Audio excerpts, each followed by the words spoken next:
Hello guys, मैं राहुल आप सभी का स्वागत करता हूं अपने चैनल प्योर मार्केट इनसाइट पर। तो आज का हमारे टॉपिक्स हैं कॉर्पोरेट एक्शन क्या है, फेस वैल्यू क्या है, कितने प्रकार के कॉर्पोरेट एक्शन होते हैं और उनका क्या इम्पैक्ट पड़ता है शेयर प्राइसेस पर। तो फर्स्ट हम समझते हैं कॉर्पोरेट एक्शन को। तो कॉर्पोरेट एक्शन एक ऐसा इवेंट है जब कंपनी इसको लेती है तो कंपनी के इक्विटी शेयर्स के अंदर कुछ चेंजेस होते हैं और ये जो कॉर्पोरेट एक्शंस होते हैं ये बोर्ड ऑफ डायरेक्टर्स के द्वारा लिए जाते हैं। ये एक्शंस एजीएम के अंदर लिए जाते हैं, यानी कि एनुअल जनरल मीटिंग एजीएम की फुल फॉर्म है। कॉर्पोरेट एक्शन के लिए जब तक board of director resolution pass नहीं कर देते तब तक कॉर्पोरेट एक्शन पास नहीं होता। हमारा सेकंड टॉपिक है फेस वैल्यू। तो फेस वैल्यू क्या है?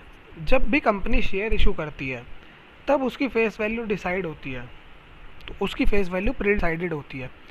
ज़्यादातर कंपनियां अपनी फेस वैल्यू 10 रखती हैं। जब तक कंपनी फॉरवर्ड स्प्लिट या रिवर्स स्प्लिट ना कर दे तब तक फेस वैल्यू में कोई चेंजेस नहीं आता, चाहे शेयर प्राइस ऊपर जाए चाहे नीचे जाए, फेस वैल्यू इंटैक्ट रहती है, बिल्कुल सेम रहती है। अब हम जानेंगे कॉर्पोरेट एक्शन के टाइप्स को और इनके क्या क्या प्रभाव पड़ते हैं। तो सबसे पहले जानते हैं कॉर्पोरेट एक्शन कितने टाइप्स के होते हैं। फर्स्ट होता है हमारा dividend, second bonus, third stock split, fourth right issue and fifth is buyback of shares. तो फर्स्ट हम समझते हैं डिविडेंड। ये सबसे आम कॉर्पोरेट एक्शन है। जो प्रॉफिट कंपनी अपने शेयर होल्डर्स में डिस्ट्रीब्यूट करती है उसी को हम डिविडेंड बोलते हैं। सेकंड हम समझते हैं बोनस इशू। जब भी कंपनी बोनस इशू करती है तो इसका मतलब है कि कंपनी हमें फ्री शेयर देगी, यानी कि अगर कंपनी 1:1 का बोनस इशू करती है तो हमें एक शेयर के सामने एक शेयर और मिलेगा। यानी कि अगर हमारे पास उस कंपनी के 100 शेयर्स हैं तो हमें 100 शेयर के सामने 100 शेयर और मिलेंगे। लेकिन इसका असर हमारे इन्वेस्टेड अमाउंट पे नहीं पड़ेगा, क्योंकि हमारा जो इन्वेस्टेड अमाउंट है वो अगर हमने 100 शेयर लिए हुए हैं 10 रुपये वाले, तो हमारे पास हमने 1000 रुपये उस कंपनी में इन्वेस्ट किए हुए हैं। तो जब कंपनी बोनस इशू करेगी तो वो हमारे जो नंबर ऑफ़ शेयर्स हैं वो 100 से हटकर 200 हो जाएंगे, बट जो उनका प्राइस है, करंट शेयर प्राइस है, वो 10 रुपये से 5 रुपये हो जाएगा। तो 5 rupees into 200 share equal to 1000, मतलब हमने जो 1000 रुपीज़ इन्वेस्ट किए थे वो 1000 के 1000 इंटैक्ट हैं। बस कंपनी ने जो बोनस इशू किया है उसके बदले कंपनी ने अपने शेयर प्राइसेस को कम कर दिया है। और ऐसा कंपनी इसीलिए करती है ताकि रिटेल पार्टिसिपेशन बढ़ा सके अपनी कंपनी के अंदर। क्योंकि अगर मान लो किसी रिटेल इन्वेस्टर को 10 रुपये रेट महंगा लग रहा है और वो उसको बाय नहीं कर पा रहा है, तो कंपनी अपने शेयर प्राइस को बोनस इशू के थ्रू कम कर देती है ताकि रिटेल पार्टिसिपेशन उसमें बढ़ सके। इसको हम बोलते हैं बोनस इशू। थर्ड हमारे पास आता है स्टॉक स्प्लिट।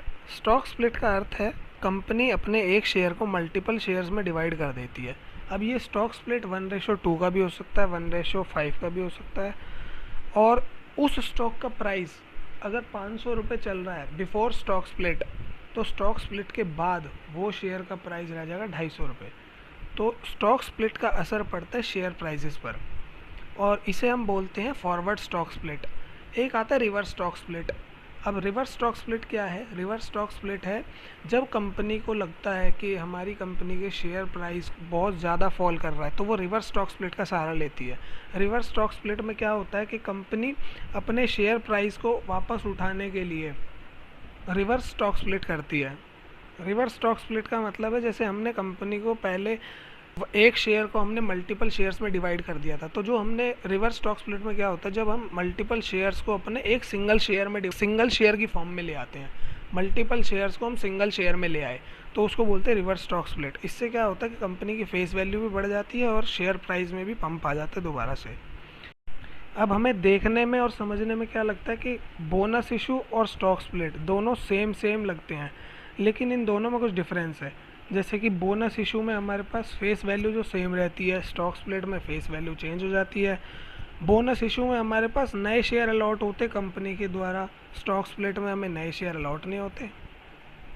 तो ये कुछ डिफरेंसेस हैं बोनस इशू और स्टॉक स्प्लिट में। फोर्थ है हमारे पास राइट इशू। राइट इशू क्या है हम ये समझते हैं। जब भी कंपनी को फ्रेश कैपिटल रेज करनी होती है तो कंपनी दोबारा से आईपीओ ना लाकर इस कॉर्पोरेट एक्शन का सहारा लेती है। इसको यूज़ करते हुए कंपनी अपने एग्जिस्टिंग जो शेयर होल्डर्स हैं उसके, उनको एक चांस देती है कि आप हमारे और शेयर बाय कर लीजिए। तो इसके लिए कंपनी उन शेयर होल्डर्स को अपने करंट प्राइस से कम प्राइस ऑफ़र करती है शेयर्स बाय करने के लिए। पर ये पूरी तरीके से एग्जिस्टिंग शेयर होल्डर्स जो होते हैं कंपनी के, उन पर डिपेंड करता है कि वो शेयर बाय करेंगे या नहीं करेंगे। इसमें कंपनी का कोई प्रेशर नहीं होता। तो इसको ही हम बोलते हैं राइट इशू, कि कंपनी अपने एग्जिस्टिंग शेयर होल्डर्स को कुछ राइट्स देती है। फिफ्थ हम समझते हैं buy back of shares. Buy back of shares क्या होता है? बाय बैक ऑफ शेयर्स का मतलब है कि कंपनी अपने शेयर्स को दोबारा बाय कर रही है सारे इन्वेस्टर्स से। तो जब कंपनी अपने सारे शेयर्स को सभी इन्वेस्टर्स से वापस बाय करती है, तो इसको हम बोलते हैं बाय बैक ऑफ शेयर्स। अब कंपनी ऐसा क्यों करती है कि वो अपने ही शेयर्स को दोबारा बाय कर लेती है? तो इसके पीछे कई रीज़न हो सकते हैं, जिसमें से कि जैसे कि कंपनी को लगता हो कि कोई उनके शेयर्स को बाय कर करके अपना स्टेक ना बढ़ा ले उनकी कंपनी में, या और भी कई रीज़न्स हो सकते हैं।